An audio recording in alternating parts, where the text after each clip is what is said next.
اعوذ باللہ من الشیطان الرجیم بسم اللہ الرحمن الرحیم اللہم صلی علی سیدنا و مولانا محمد و علی آل سیدنا و مولانا محمد وبارک وسلم۔ کتاب۔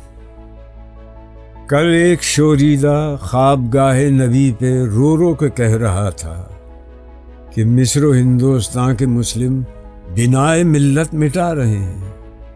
یہ زائران حریم مغرب ہزار رہبر بنے ہمارے، ہمیں بھلا ان سے واسطہ کیا جو تجھ سے نا آشنا رہے ہیں۔ غضب ہے یہ مرشدان خود بھی، خدا تیری قوم کو بچائے، بگاڑ کر تیرے مسلموں کو یہ اپنی عزت بنا رہے ہیں۔ سنے گا اقبال کون ان کو، یہ انجمن ہی بدل گئی ہے، نئے زمانے میں آپ ہم کو پرانی باتیں سنا رہے ہیں۔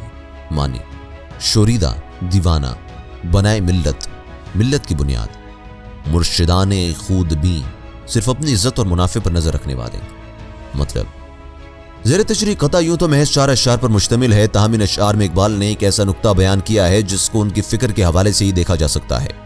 فرماتے ہیں، کل ایک شوریدہ سر یعنی دیوانہ انسان مزار رسول مقبول صلی اللہ علیہ وآلہ وسلم پر کھڑا ہوا آہوزاری کرتے ہوئے فریاد کر رہا تھا کہ حضور دیکھیے، یہ جو ہندوستان اور مصر کے مسلمان ہیں، ان کا کردار اس قدر منفی ہے جو ملت قومیت کی رہنمائی، تباہی اور بربادی کا باعث بن کر رہ گیا ہے۔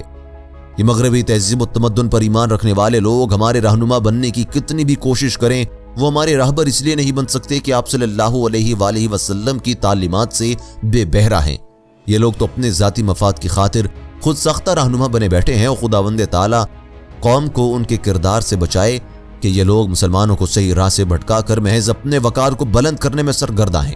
یہی لوگ تو آج ملت اسلامیہ کے زوال کا سبب بنے ہوئے ہیں۔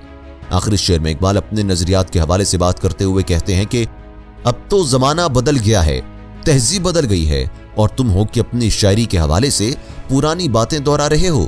آج کے دور میں آخر کون ان باتوں کو سنے گا؟